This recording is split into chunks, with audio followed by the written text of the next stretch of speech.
What's going on, everyone? It's TH back again with another video, and today I'm giving out my pick for the most important offseason edition for all 32 NFL teams. This is including draft picks, both early as well as maybe a little bit later on in the draft, free agency, trades, head coach hiring, coordinator hires. I'm taking it all into account, and I'm coming away with the one single most important addition made by all 32 teams. Love to hear your thoughts down below in the comment section. If you disagree with my pick, tell me who you think the most important offseason addition was. And I'd love to hear that. Some of these teams, it was difficult because there's a lot of additions that I like. And there's some teams that was difficult because I didn't love everything that they did. And, this is just like the best of what they did this offseason. So really curious to hear all of your thoughts, especially as, we're in hopium season. Every move feels like a move closer to a Super Bowl for every fan base. So I want to hear your thoughts down below. Be sure to like, subscribe, the rest of those YouTube things. And hopefully you guys enjoy this format. Let me know if you want me to do a video for biggest offseason loss or departure. I'd definitely be open to doing something like that. But on the horizon, I've got most underrated player for all 32 teams coming up, as well as the breakout candidate for all 32 NFL teams. Two videos that did pretty well for me last year, so wanted to break them back out for this offseason. But let's go ahead and jump right into it. Starting with the Buffalo Bills and Keon Coleman. I mean, there are moves that I liked, right? Like Cedric Van Pran, I think, could be a guy that starts for him sooner rather than later. Edifon Olofosio, some of the offseason moves, right? Like locking up Deion Dawkins is great, and various other things, right? But ultimately, in an offseason where you lose Stephon Diggs, Gabe Davis, your first pick becomes a receiver. Naturally, I have to look at that. And also, we're at this interesting paradox where you have these elite quarterbacks, right? And in that same division a couple years ago, the Dolphins, right after drafting Jalen Waddle, load up, they get Tyreek Hill in there, and now they're drafting another running back, and they're trying to bolster that environment around Tua Tagovailoa. Meanwhile, the Bills some of it's cap related, but they're having to offload some of these assets, and a lot of the rhetoric that I've heard is, hey, Josh Allen's an elite quarterback. He's going to be able to elevate the guys around him. We've seen that in certain cases. I mean, with all the talk about the Chiefs wide receiver room last year, Patrick Mahomes sure found a way to make it work. So is the same true this year with Josh Allen? And can Keon Coleman step up and be that true number one outside receiver? And then how does he fit in Joe Brady's offense with how that seemed to shift things mid-year last year in Buffalo, just with where they want to attack and how they want to win games? How does Keon Coleman figure into that? Or is he the guy that has to play on the outside, be that vertical threat so you can play a little bit more yards under or pass underneath and yards after the catch oriented? It's going to be really interesting to see, but a lot of things that I did like about the Bills, some unfortunate moves that they had to make, but Keon Coleman has to be the most important. And if he works out, then the Bills are definitely contenders. If he doesn't and he struggles rookie year, then, well, things might be a little tough this year for Buffalo's offense. You still got Josh Allen, which will make it go a long way. Miami Dolphins, I'm going to go with Anthony Weaver, right? Could have gone Kendall Fuller, could have gone Patrick Paul. I think that could definitely be a big addition, depending on how much time Teron Armstead, almost assuredly, inevitably will miss. As well as Chop Robinson first round ad. Like a lot of different things I could have gone with here. OBJ. But Anthony Weaver was in that Washington Commanders head coaching run, D-line, assistant head coach coming from Baltimore. And I mean, when you're the assistant head coach under John Harbaugh, that's intriguing. And then also that Ravens defense that now you're seeing all these guys, the Titans' new DC coming from Baltimore, right? And it's not just, what Mike McDonald was doing, but it's also Jesse Minter with what he was doing at Michigan, the guy who replaced Mike McDonald as the Wolverines DC. This is starting to become the defense that NFL teams are trying to carbon copy, and Anthony Weaver coming from that is going to be interesting to see how much they can implement that in Miami. And also it felt like, Vic Fangio wasn't a terrible DC last year, but it felt like it should have been better. The sum of the parts were good, but it just didn't come to, or the parts themselves are good, but the sum of it all just didn't fully hit the peak that I thought it could, especially when you have a guy like, Jalen Ramsey, and, it's another year of Jalen Phillips developing, and it's Bradley Chubb, and obviously those guys get hurt, so that derails Vic Fangio a little bit. But even while those guys were healthy, those were good players, but it felt like the defense had a little bit more to squeeze out of it. So I think a defensive coordinator change made a lot of sense, and Anthony Weaver coming from this new age, the defense that I think is slowly starting to take over the NFL, guy who's been getting head coaching interviews. Defensive line coach is also interesting when you use a first-round pick on an edge rusher. So a lot of different things that really intrigue me here. And I wouldn't be shocked that with Anthony Weaver in there, Kendall Fuller, potentially an upgrade over Xavier Howard, where this Miami defense does take a step forward this upcoming season. Patriots, I try not to do this with too many of the rookie quarterback situations, but Drake May, right? There was no way you could go into this season with Mac Jones and Bailey Zappi again. it was a disaster last year. I think last year was pretty comfortably the most hard to watch New England offense I've seen in my entire lifetime. Born in 97, so obviously I've lived through a lot of great years, but you even have quotes from Robert Kraft saying it was like historically one of the hardest years for him to watch. So obviously a change was needed there. Drake May, like my QB 1B, thought he was in the same tier as Caleb, maybe a half step down. Love Drake May. I think he could definitely be the guy of the future. So this one's pretty clear cut. And I mean, definitely could have gone with the receivers, or there's one guy I had as like a re-signing on this list just because I thought it was like that paramount with how the offseason played out that they keep that guy around. But you could even look at like, dude, they got Josh Uche for $3 million. That's a really productive edge rusher to keep into the mix. You know, some pieces like that could make sense. Decided not to do anything with the coaching staff because Mayo's, you know, kind of TBD. Alex Van Pelt, I want to see how that plays out, but pretty comfortably most important position in the sport. A guy that I love the value at 3, which I know that sounds crazy, but love the prospect, love Drake May. Definitely think he could be the guy of the future in New England. For the Jets, I'm cheating a little bit here. OT upgrades. I tried to keep this to one single individual, but there are some times where I'm being a little bit more vague about it. But here, this really just applies to Tyron Smith as well as Olu Fashanu, right? So your big ticket, you know, free agency ad, you know, it's a 1-year deal for sure. So it's like not the biggest deal in the world. It's just like the Mike Williams thing. It's a 1-year contract. It's not gonna, you know, define the franchise for the next 5 years, but for this upcoming season, it's paramount. But then beyond Tyron Smith, who you assume will start at left tackle, he hasn't played a full season of football, I think, since 2015. That's crazy. We're coming up on almost a decade since Tyron Smith played 16 games in a season, and obviously we have one more added to the schedule since that time.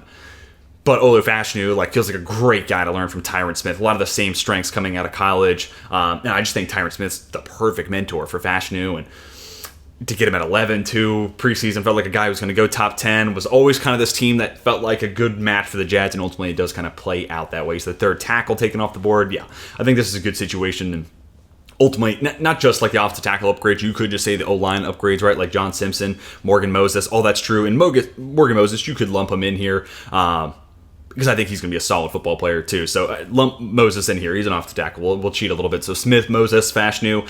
It was a situation you had to improve for the sake of Aaron Rodgers, and I think the Jets did that. And you could tell it was one of their top priorities. All right, let's go on to the AFC South. Texans, one of the hardest teams because could go Danielle Hunter. You could go with Stephon Diggs like I did, right? Like a lot of different options in which this team has like bolstered that roster. You could go Joe Mixon if you think he's going to make a big enough impact and kind of round out what that offense does well. But I'm going to go with Diggs just because, you know, on a given day I might tell you he's, you know, top 5, but he's certainly in my eyes like a top 8 receiver when all's going well. Still one of the best route runners in football, and now he's playing in this offense that, you know, Bobby Sloak, Shanahan, disciple, like you have an elite route runner. The scheme is designed to get him open. If you can separate, you will be open. And everything I saw from Stroud last year feels like there's not a fluke to be had there. He had 2 clear-cut dudes at receiver with Tank Dell and Nico Collins, and now you're telling me they're adding another potential top 10 receiver in regards to talent when he's on his game? Yeah, I feel like I kind of had to do this. It just makes that strength that much stronger, and it sets up C.J. Stroud to avoid kind of a sophomore slump. Same thing with Joe Mixon for sure. And, you know, we're going to see how that offensive line holds up. I think going into year 2, Bobby Sloak, they still have a lot of young guys, especially on the interior there too. I think that's a group that's going to get better into this season. But like I said, Danielle Hunter was a tough one to not go with here. Definitely considered it. Or even like, he probably wouldn't have won out here, but like honorable mention was Azeez Al-Shaair, like him reuniting with D'Amico Ryans. Don't overlook that. That could be a really beneficial ad as well for the Texans. But I'm going to go with Stephon Diggs here. Colts again cheating here. Their first 2 picks were just slam dunks. You're telling me the Colts, who have been looking for an impact edge rusher for how long now? Let's play it safe and say 4 years. The last 4 years. It's probably a little bit longer than that. They've been looking for a clear-cut dude on the edge, and that's why they keep taking shots on it. A lot of times it was, you know, a second-rounder here and a third-rounder there. They didn't work out. Finally, they put a first-round asset into Kwity Paye. He's been a good run defender. He's still a good athlete, but, you know, that was not a great edge class other than Jalen Phillips, my clear-cut edge one that year. And it's kind of played out that way, where it's Jalen Phillips is a stud, and, you know, a lot still kind of being desired. Adafe Owe coming off a good year. There's still time. And Kwity Paye could take another step forward. Leatu Latu, I think from an immediacy factor, a floor factor, and even just like the motor standpoint, this guy is NFL ready. Like, this guy is going to step on the field and be an impact day 1 starter for the Indianapolis Colts. And when you look at his strengths versus his weaknesses, there's nothing saying that he can't immediately, again, be a day 1 starter and be a 10-sack guy. The question about Leatu Latu was, how much better does he get? And to me, it's like, I don't really care. Like, because I think he's stepping into the league as a double-digit sack guy. Can he get better? We'll find out. But just to immediately have a double-digit sack guy, that's a high enough floor to where you get him at 15, yeah, sign me up for that. And just given what the Colts have been needing on that D-line for so long. And then on the flip side, other side of the ball, you need an upgrade over Alec Pierce. It's been a team that's been kind of starved for receiver help. They finally draft Michael Pittman. That's a step in the right direction. Last year, Josh Downs has some moments as a rookie. So it feels like their receiver room's getting there. Still needs one more guy. And Adonai Mitchell falls into their lap in the second round. Like, I mean, it's just a picture-perfect first two picks for the Indianapolis Colts, addressing their, in my opinion, two biggest needs. And they're two positions of high value, right? Edge and wide receiver. And they're two guys that were exactly what they need. Double-digit enforcer when it comes to pass situations. And a guy that can just, 3rd and 10, go get the job done, Leatu Latu. And another guy who can replace Alec Pierce, and that's Adonai Mitchell through and through. Jax, I'm going to go with Eric Armstead here. In a lot of ways, I've been saying this. They're not one for one, but I think this is kind of the contingency plan. If Trayvon Walker doesn't take that step forward this year, well, now we have a guy who can play outside early downs, inside on passing situations, and later downs. So, and also the familiarity there with Trent Baalke. It's just a slam dunk. And they've been looking for one more guy to be a difference maker on that defensive line, in addition to Josh Allen. And Eric Armstead's already proven he's got a great track record of being just that. Again, a few different moves I could have gone with here with the Jags, locking up their guards, some of the receiver moves like a Gabe Davis, right? But ultimately, to me, Eric Armstead, the biggest ad they possibly could have had. At a position where, again, they've been looking for help besides Josh Allen, and so much flexibility that Eric Armstead brings to the table. And because of that flexibility, you're not also pigeonholing yourself into a spot where, all right, well, damn, Trayvon Walker can't get on the field now, so what do we want to do with the former number 1 overall pick? We got to get on the field somehow. What are we going to do? There's definitely a world where all three of these guys can coexist. Titans here, I'm going broad, but you can tell their mission statement this offseason was, all right, we think there's something here in Will Levis. How do we maximize year 2? Well, you bring in Brian Callahan, and I wasn't like in love with that hire, but then he brings his dad from Cleveland, right? Bill Callahan, widely considered one of maybe the best offensive line coach in the NFL to this day. So that's awesome, considering the Titans have had the worst offensive line in my eyes the last 2 years.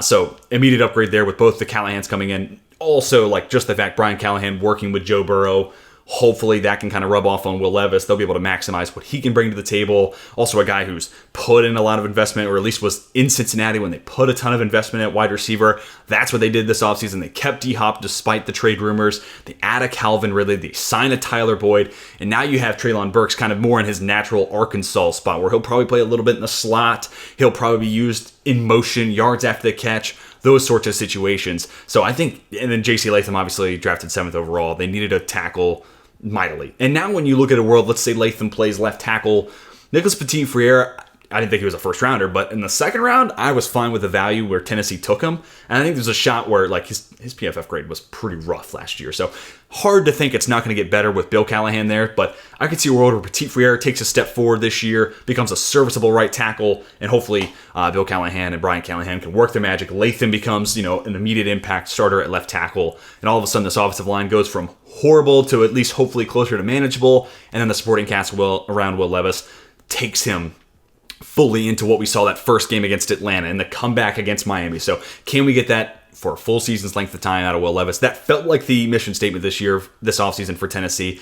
And really, I think they checked a lot of the boxes. Improved receiver, improved the offensive line, a coaching staff more catered. I'm not going to say better than Mike Vrabel, but more catered to get more out of Will Levis. So yeah, I think the Titans, if that was their mission statement, they met all the expectations. Denver Broncos got to go Bo Nix here, right? They're paying a lot of money to Russell Wilson. How can you get a cheap quarterback option that can also play right away? And I don't rule out, I think Bo Nix will be week 1 starter, but don't rule out Jarrett Stidham. Feels like there's a lot of teams that like Stidham, at least enough to he's been lingered around the league and gets opportunities here and there. So maybe there's a world where Stidham gets the first 2 to 3 starts, maybe. And if so, that's going to be really interesting to see how that might play out and what that might look like. We'll see in the preseason too as well. But I think it's going to be Bo Nix week 1. He does bring a high floor. I think a very quick processor. Felt like a very good Sean Payton, fit for that scheme. If you were with us during draft season, I said that 1,000 times over and over and over again, and it was realized. I think everyone was kind of on this beat. Felt like a good Sean Payton guy.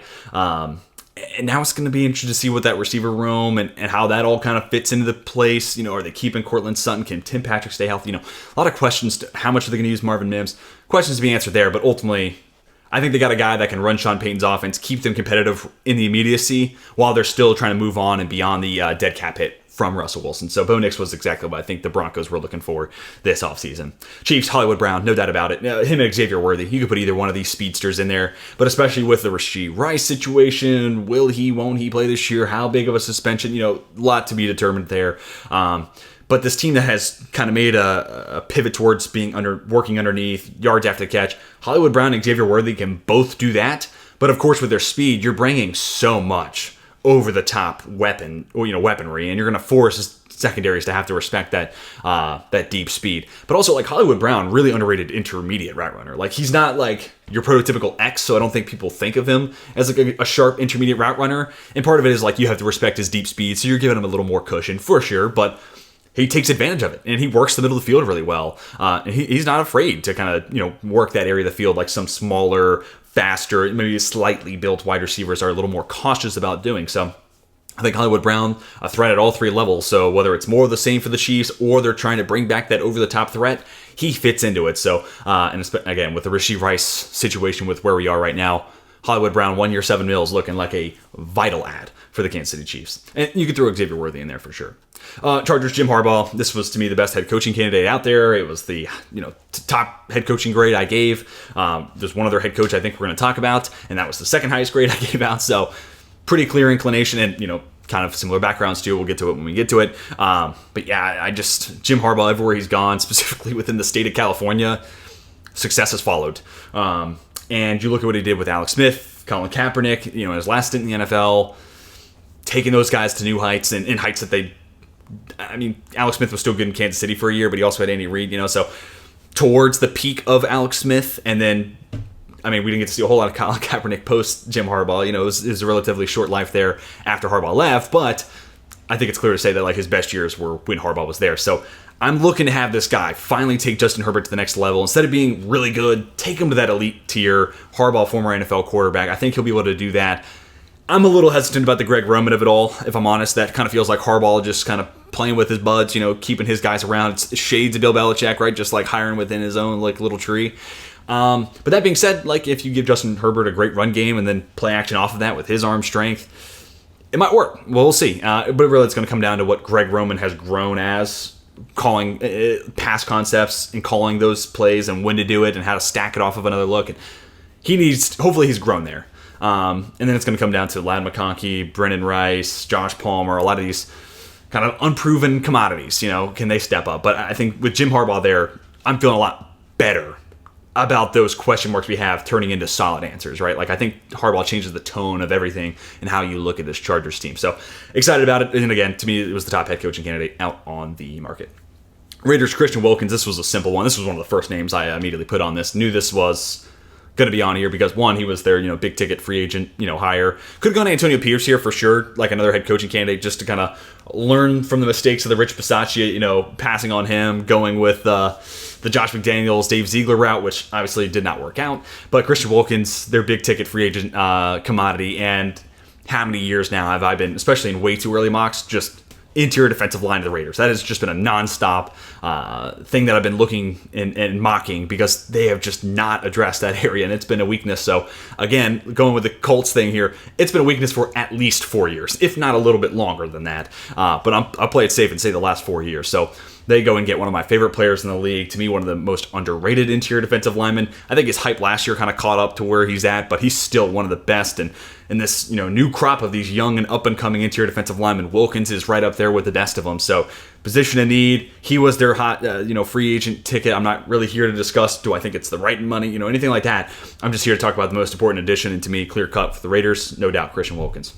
All right, AFC North, and we'll get on to the NFC side of this video. Ravens, this is the one re-signing I have, Justin Madubuike. You just look at the Ravens, and Mike McDonald's gone. Denard goes to Tennessee to be their DC. Anthony Weaver's gone. It's like, holy cow, there's so much shakeup here on this side of the ball.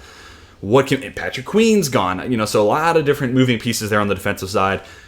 But they keep the guy that, for Mike McDonald, felt like he was at the center of everything in that defensive line. And it felt like because Madubuike breaks out, that kind of coincides with the Dafe Owe winning his one-on-ones and having a breakout season. And hopefully that carries into next year, and we see the same from Owe taking into another gear, and David Ajabo hopefully getting the chance to kind of show what he could be. And what his potential was coming out of Michigan, all that sort of stuff. And also just having that type of centerpiece. I'm assuming the Ravens are going to try to keep, as is, even with Weaver and all the other, parts of that staff gone, obviously, as well as Mike McDonald. They're going to try to keep that same sort of style of defense, so I still expect to see Justin Madubuike right there at the center of it, kind of making everything else kind of fall into its right place.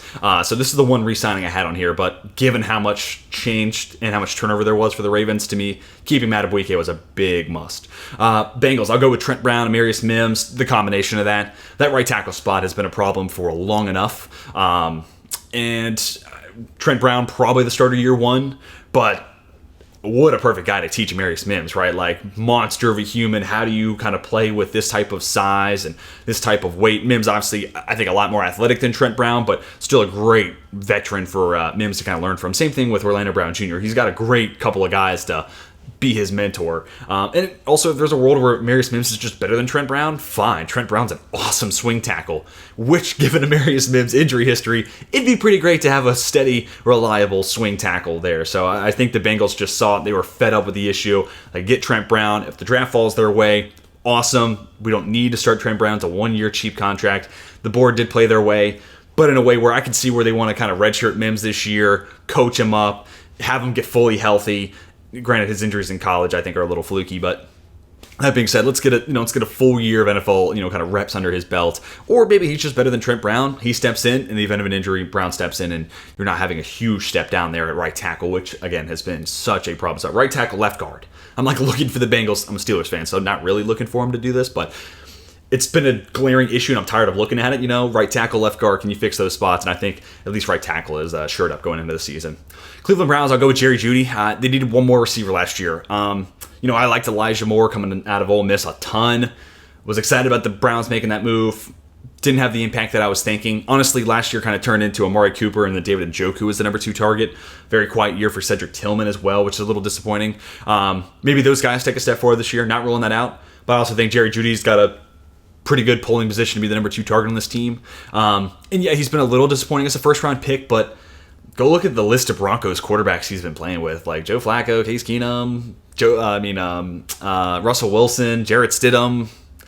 It's not been great. It's not been pretty. Even with Deshaun Watson kind of being frustrating and very inconsistent and not who he was in 2020, it's hard to not look at those Denver quarterbacks and compare that to Deshaun Watson and say, oh shit, well, Jerry Jeudy's stepping into the best quarterback situation he's had his whole career, which is still, I don't think, great, and I'm still iffy about it going into the season, but that still says a lot with what he was dealing with in Denver. And also, like, Nathaniel Hackett, that kind of feels like a lost year, right? Doesn't really feel like a Sean Payton fit either, so now he gets a clean slate. A new OC comes into it. There's not like a guy with a pre-existing history with Moore and Tillman. I think Judy's going to have a fair crack at this. He's a great route runner, and I do almost wonder, like, his mentee to Amari Cooper being the mentor, I wonder what that might do eventually. Like, if Jerry Jeudy has a career year, does Amari Cooper become an expendable asset next year for the Cleveland Browns? I'm very interested to see what this might do long term, as Cooper's cap hit might be something they want to move on from, especially as Deshaun Watson's cap hit keeps getting bigger and bigger and bigger, right? So going to be interested to see. It kind of feels like Jeudy could be an eventual successor there to Amari Cooper. So I think immediately it gives you a better number 2 target, or at least number 3 target if you want Njoku to still be the number 2 guy. But it also kind of opens the door for, can we move on from Amari Cooper? Jeudy kind of has a lot of that same skill set. So a lot of different layers of intrigue here for me seeing Cleveland add Jerry Jeudy. For the Pittsburgh Steelers, Troy Fautanu, Zach Frazier cheating a bit here, but what were the 2 things you heard from Steelers fans, including myself, this whole draft cycle? Like, yes, corner's an issue, and then you move on from Deontay Johnson. Okay, what are we going to do at receiver? Still waiting on that. This easily could turn into Brandon Ayuk if I'm getting some good news, hopefully, here in the next couple of days. The same could be true about the Washington Commanders. I think the Ravens would be a great fit, too. Just throwing that out there. But for the most part, you hear, dude, like, we cannot start Dan Moore for another season, and we cannot start Mason Cole for another season. And I think the Steelers, Troy Fautanu, didn't imagine a world where he was available at 20, and I didn't see a world where Zach Frazier was going to fall to us in the second round. I really didn't see those as possibilities. So my OT2, my center 2, land with my favorite team. It's a great situation to find myself in. So I'm really excited about it. And also, like, I want to throw this in. Fautano's already said he played high school right tackle. That is actually his more natural side, which is very interesting to see how good he was at Washington playing on the left side, but he prefers playing on the right side. And maybe he's just saying this because they're telling him to. That's totally a possibility. But if Fautanu is more comfortable on the right side, Roger Jones has already stated he is a more comfortable left tackle. All of a sudden, the Steelers' offensive line, guys are in their more natural positions. I expect to see a step forward year 2 for Broderick Jones anyway. Fautanu hopefully can be a huge upgrade there at that other tackle spot. Zach Frazier, I have zero doubt that he will be an upgrade over Mason Cole. Mason Cole legitimately had major snap issues. He wasn't a very good run defender. I mean, he could get out and move, but I don't think he was a very good run defender, and he was also a liability in pass protection too. Just not a guy that worked out for the Steelers, and they needed to get an upgrade. And Zach Frazier, yeah, a little stubby arms, sure, but everything else checks out. Great athlete, wrestling background. I'm buying into Zach Frazier. So the Steelers, with one draft plus Mason McCormick, kind of found their guys that fit that identity. We want to be mean. We want to win with the ground. We want to, just want to have that 80s Steelers feel, and all three of those guys really fit that. Anyways, leaving that, let's get on to the NFC side. Cowboys were tough, right? Like Eric Kendricks, I don't love putting that down as the best offseason addition. Thought about Terrence Steele. That was probably the runner-up here. Whether it's left tackle, right tackle, we'll see what ends up happening there. I also think Cooper Peeby's a pretty big ad. Probably wasn't going to do that, though. But when you look at the success that Dan Quinn's had, and yeah, sometimes he's a little too aggressive, right? Like the Cowboys game. I think a lot of Cowboys fans have made it pretty clear that was maybe a little too aggressive of a game plan for Dan Quinn, and the Packers kind of carved him up because of it. But that being said, taking it as a whole, 3 years of Dan Quinn in Dallas, it was a huge step forward. And especially like if you're a Dallas fan, remember that time before Dan Quinn and how badly you wanted to see an upgrade there at DC, and defensive coordinator, that is. And Dan Quinn brought you that. It's a very different style that he had in Seattle and even in Atlanta. So him taking a job in Washington, I was like, okay, well, that's going to be tough shoes to fill. He's been one of the best DCs in football. And then they bring in Mike Zimmer, who, like, yeah, maybe his message got stale in Minnesota or what. Maybe he wanted out. I don't know. He didn't reach his heights that he expected to, and the ownership clearly wanted him to. But that being said, I never felt like the scheme or his defensive play calling was the issue that got him fired. And really, I thought just like Vic Fangio, he'd get a job pretty much within weeks of being fired. And I'm pretty sure they were both fired that same coaching cycle. And Fangio landed a job pretty much right away. And I was like, okay, well, Zimmer's going to do the same thing. He didn't. He took some time off, and now he returns to a team that he's already worked with, too. So I think Zimmer still got it from a defensive play calling standpoint. And this is about one of the few guys that Dallas could have hired where I'm not like, Dan Quinn's loss is going to loom large. Now it's like, oh, okay, well, they went from one really good DC to another one. Okay, I think Dallas is going to be okay on that side of the ball, depending on what they want to do at corner and do you bring back Gilmore's, Jordan Lewis fine in the slot, all those things to still be determined. But Mike Zimmer, I think, is as good a hire you could have had there at that DC spot to replace Dan Quinn.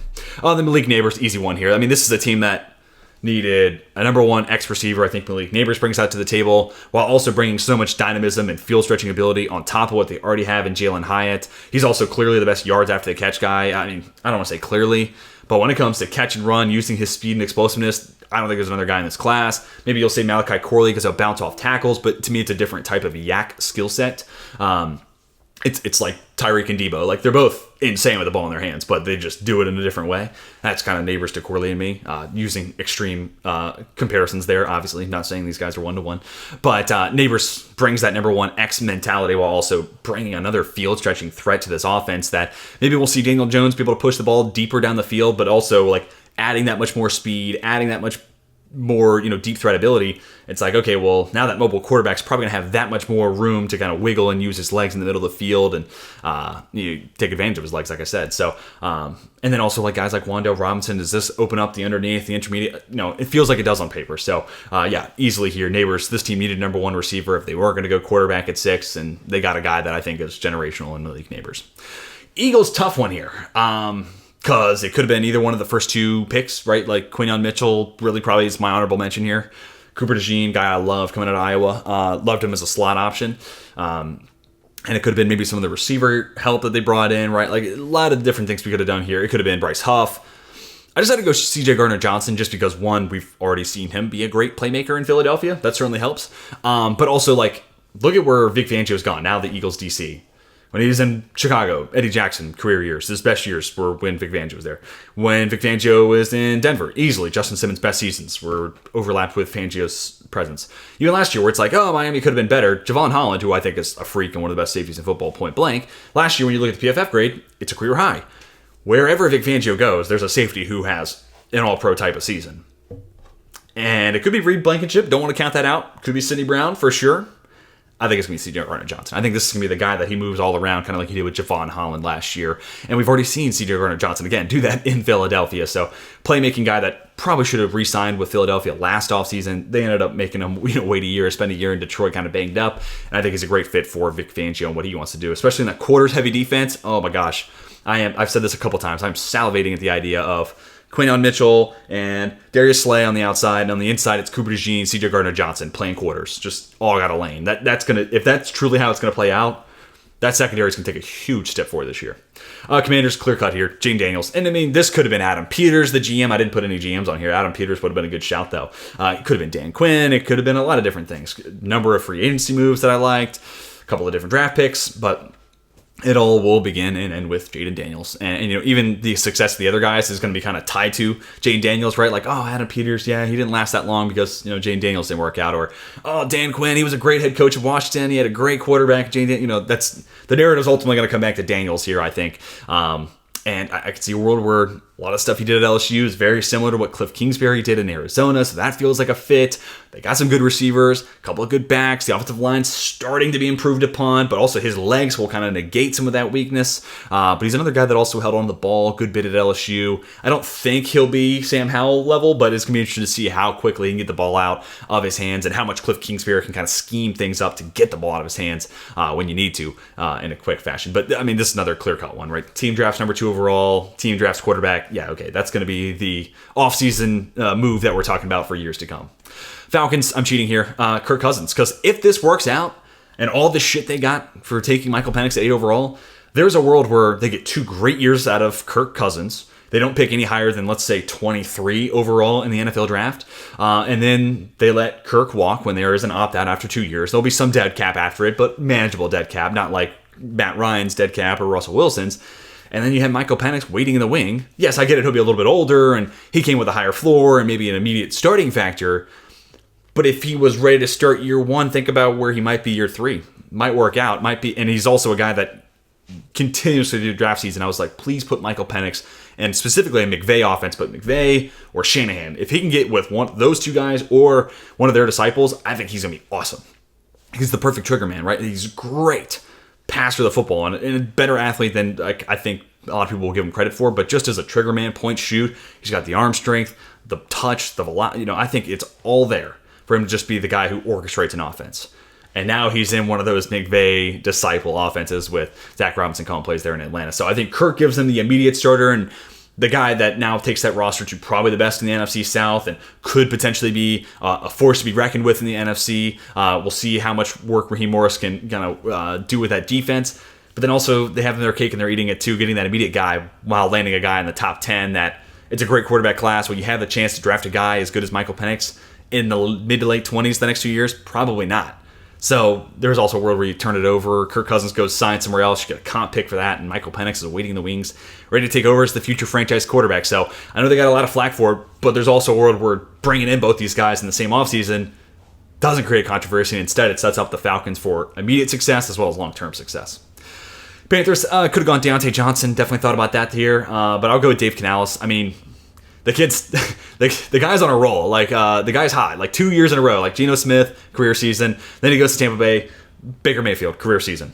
All right, Bryce Young, your turn. So, and the way he kind of talks about Bryce Young, too, this offseason gets me kind of amped up. And now they're bringing in weapons, right? You draft a guy in the first round, Xavier Legette. Could have been, like I said, Deontay Johnson. Draft Jonathan Brooks. You're trying to improve to guard. Big signings there in the offseason.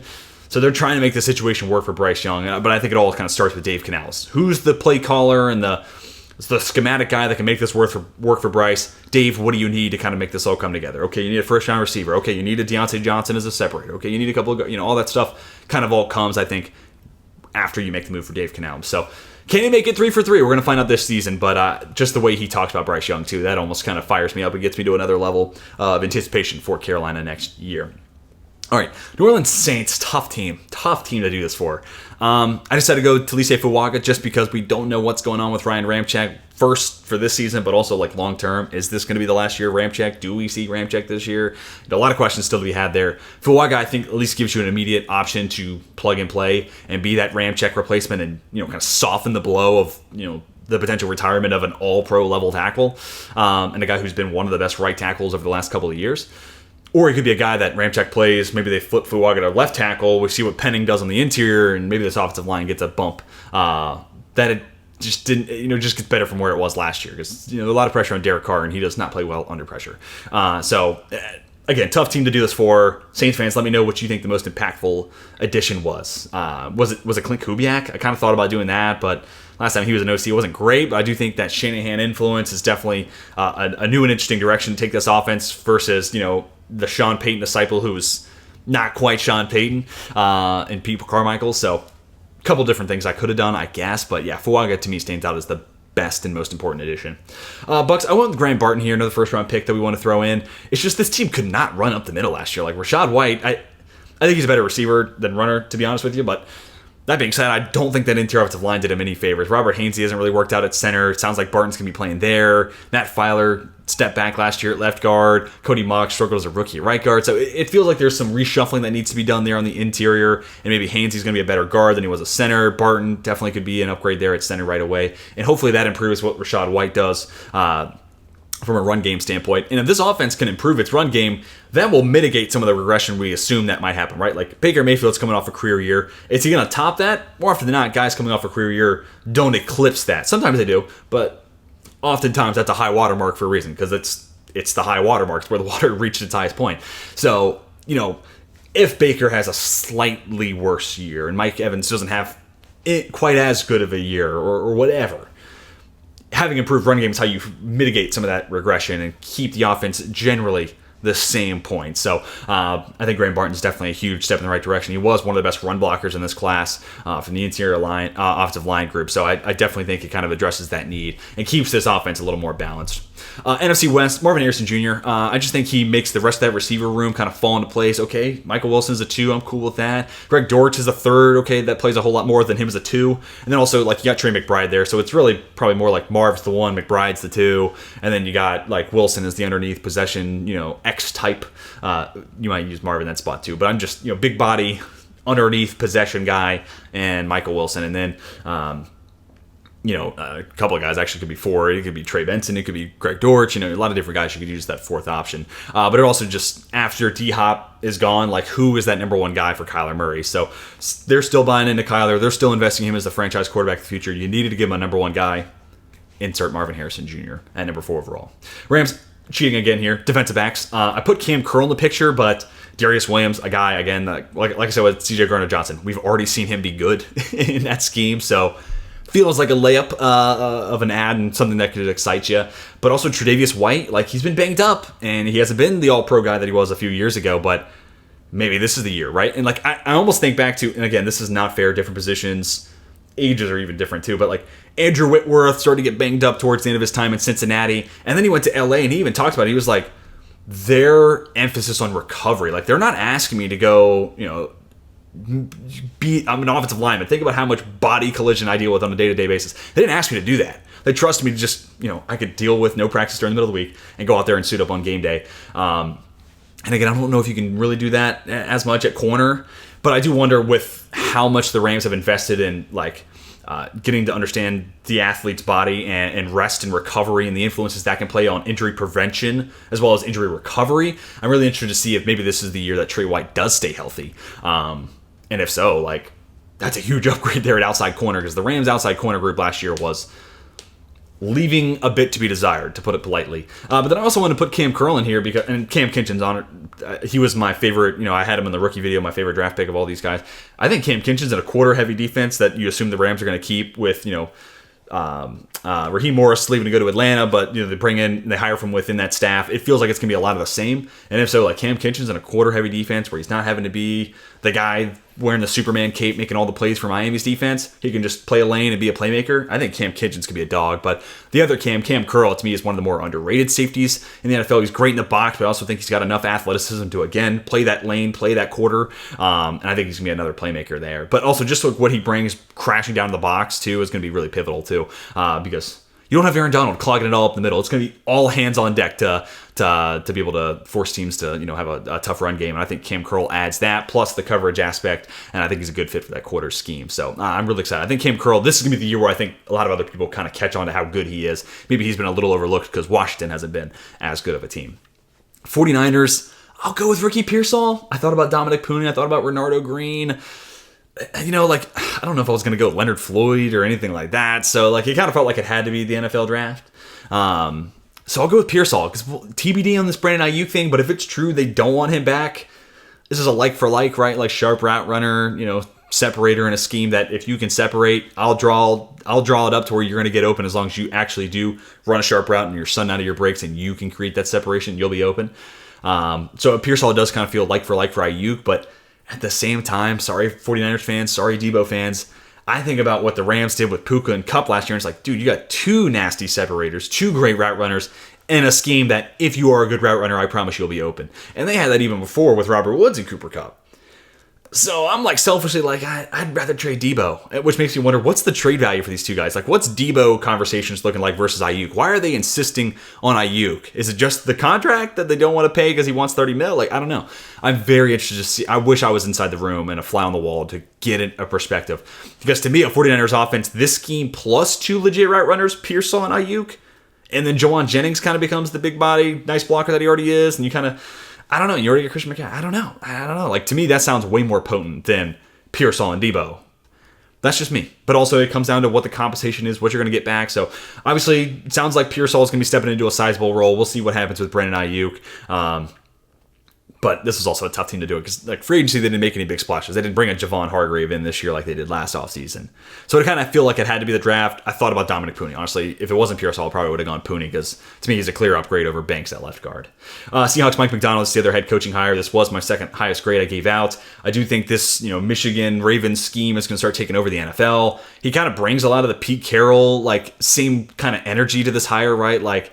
Ton of success at college, known for his defensive scheme. That's kind of taken over the league. Kind of feels like he has that energy too. I don't know if he's going to be quite Pete, especially with where Pete was still at energy-wise, given his age. I don't know if Mike Macdonald's going to do that, but it kind of feels like it has enough similarities there to where it makes sense, but you're also freshening up the message, the scheme itself. So I feel like this checks a lot of boxes. But also a guy that's just had a ton of success just about everywhere he's gone.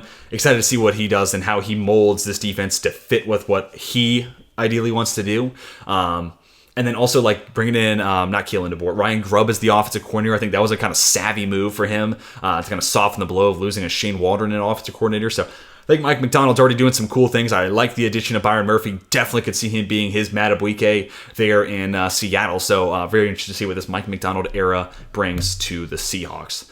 Last four names to talk about. Bears. It's Caleb Williams, right? I've said this a couple times. The trajectory of the Bears franchise changed at pick one of this year once they announced Caleb Williams, which we all saw coming, but that's when it became official, and to me that turned a new page in the book of the Chicago Bears. But also the new receivers they've added, right? They took Caleb at one. They easily could have said, hey, we took one offensive guy, let's balance the scales, let's go get Leatu Latu at 9, or Jared Verse, or Byron Murphy, or whoever. But they went and got Roma Dunze just a few weeks after they traded a 4th-round pick for Keenan Allen, who is a way better player than a 4th-round pick.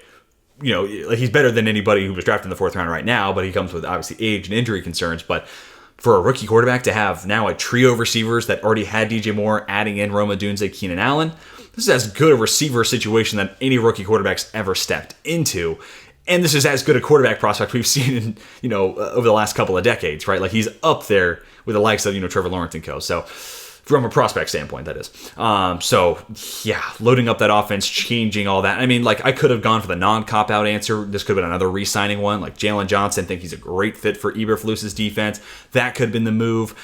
Even a Kevin Byard playmaking safety, that fit in Eberflus's defense.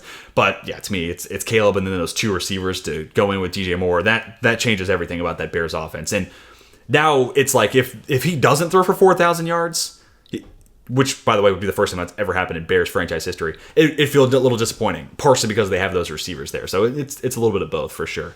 Lions, I'll go Tyrion Arnold. He's just a great scheme fit for Aaron Glenn. And I also love doubling down on Ennis Rakestraw Jr., but thought about Carlton Davis here, but that's a 1-year deal, and he's coming off a disappointing season. And if he disappoints again this year, they're just going to let him walk. And then maybe they get a comp pick for him depending on the contract he signs. But if he disappoints in Detroit, he's probably signing a 1-year deal somewhere and they're not going to get a comp pick. But that's neither here nor there. They're taking a shot on Davis, and I like him as a player. He's had some good years, maybe, and hopefully he does bounce back. But Terran Arnold, you're like, that's an investment for the next 4+ years. Now, obviously, you're probably going to take the 5th-year option, and hopefully then you're signing him beyond. But like I said, great scheme fit for Aaron Glenn. To me, the best man coverage corner this class had to offer. I love the lateral change of direction. So they already got Brian Branch who can play in the slot, but I do wonder if they ever move Arnold there and play Branch a little bit more traditional safety. There's a lot of versatility now in that secondary, which I love. I love guys that can move all around. I want to keep offenses guessing with where I'm going to be playing, specifically with these safety, nickel corner hybrids, and Arnold's got the flexibility to play inside and out. So want to know how much Aaron Glenn moves him around, but I just think day one, probably the guy starting opposite of Carlton Davis, which those two guys in and of itself feels like it takes that secondary to a much better spot than where it was last year. Packers, Jeff Hafley, as well as Xavier McKinney. McKinney was their big free agent signing. I also could have thrown Javon Bullard in this mix because I love the idea of him being this nickel. That was a pick that I mocked a ton throughout last draft season, and I think he was pick 87, like that's or 88, one of those two. And that's a spot that I pretty much always had Bullard going to the Packers too, which is a little funny. But I think Jeff Hafley, just a new voice, a new scheme, right? Like it just wasn't working with Joe Barry. Too soft most of the time, too conservative, especially when you have a guy like Jair Alexander. Like, let him be a playmaker. Don't make him play conservative. So I think Jeff Hafley, you're going to probably see more man coverage. I think that's better for Eric Stokes as well. I think that definitely works for Javon Bullard if he is playing the nickel. He does that from cover standpoint, but also a great run defender. And then Xavier McKinney, like a huge upgrade that this team, no Adrian Amos last year, Darnell Savage now in Jacksonville. This was a team that needed a safety last year, and they only needed it that much more when Savage left. Xavier McKinney, one of the top safeties, maybe the top safety on the free agent market this year, and he got paid like it. And he has the highest PFF grade lined up at free safety over the last 2 years. So, yeah, I love this addition. I think it was something that Jeff Hafley probably needed to run his defense if he is going to run a lot of man coverage. Who's that guy over the top bailing my corners down? It's Xavier McKinney. He's been one of the best in the league at just that. So, new scheme, a new guy there on the back end, plus Javon Bullard, throw him in as an honorable mention. Yeah, I think that changes that secondary a ton, and I think the Packers defense takes a big step forward next year. And then the last name, an obvious one, J.J. McCarthy. I mean, the Vikings, you move on from Kirk Cousins. Before Kirk got hurt, he was putting up like MVP type of numbers. And if the Vikings started to turn around, pick up more wins, made the playoffs, like there was a shot that he could have been somewhere in that conversation. So they make the move to move on from, and this is always a tough conversation. Like, there are so many teams that would die for that guy who's perennially somewhere between QB 9 and 14. 9 and 13. Let's be nice to Kirk. He's typically towards that 9 to 14 range. 9 to 13 range. But at the same time, it's like, it's normally the top 8 quarterbacks in the league that win Super Bowls. And Kirk was probably playing like that last year. First time having, the same play caller back-to-back years while being in Minnesota. I felt like he was maybe taking it into another gear. Maybe he was like QB 6, 7, or 8 last year before the injury. But he's also playing a lot of garbage time. That defense was rough. They were in a lot of shootouts. There's a lot of other mitigating situations that kind of lifted his stats for sure. That being said, there's a lot of teams that would die to have Kirk Cousins under center. So then to be the team to move on from him, that's like, whew, all right, so what are you going to do next? And obviously the price point's a huge part of that. Obviously coming off an injury as well. Like, do you want to invest in the guy who just popped his Achilles at his age? No. The Jets have already made that investment, right? Like, definitely could have been different had that happened pre-Jets trade. But for the Vikings, they decided to move on, and then they move up one spot, and they more or less felt like they got a guy that made a lot of sense, fit their scheme, right? Like, Drake May, I think, was the guy they most coveted other than Caleb Williams. But then I think they also looked at J.J. McCarthy and how much that, like, he wasn't asked to carry the load in Michigan, but when asked, he did deliver. Like, he was a guy who could convert third downs, keep the offense ahead of the chains. And I think if he could just learn a little bit of touch, there's something there. In a lot of ways, I could see him turning into Kirk Cousins' more mobility, kind of shades of like Brock Purdy is Jimmy Garoppolo plus, when the play breaks down, he's got the ability to kind of make backyard football happen. I think J.J. McCarthy could kind of do something similar that Kirk Cousins, but also Cousins is great throwing with touch. So it's going to be tough. Middle of the field is going to be a really interesting thing to watch this year with the Vikings. But if there's a guy who can bring J.J. McCarthy along and add that little bit of great, that little bit of touch work in the middle of the field, ability to layer throws over a linebacker, fit it in softly, just underneath a safety on the sideline, whatever. Kevin O'Connell's a pretty good guy to do that, right? Former NFL quarterback. He's paid his dues and he knows what he's talking about. So if there is a guy to make that happen with J.J. McCarthy, I do think KOC is one of the best names you could put down as the guy to make that happen. So Very interested to see what happens with J.J. McCarthy this year. A lot of rookie quarterbacks on this list, but guys, I want to hear your thoughts. What's the most important addition that your team made this NFL offseason? And even if you don't want to talk about your favorite team, like, let me know which ones you agree with most, which teams in the most important edition you disagree with most, and then let me hear the name that you would put in instead. I'd love to hear those thoughts down below in the comments section. Of course, like the video if you enjoyed, subscribe if you like this format. We have a lot more of these videos on the horizon. Like I said, most underrated player, breakout candidate for all 32 teams on the horizon coming up on the channel. More 2025 draft coverage, all that and more here on the channel. So be sure to subscribe if you are new and want more football content in your life. But I hope you all enjoyed, and I hope you all have a fantastic rest of your day. And until next time, my name is Tej, and I am signing off.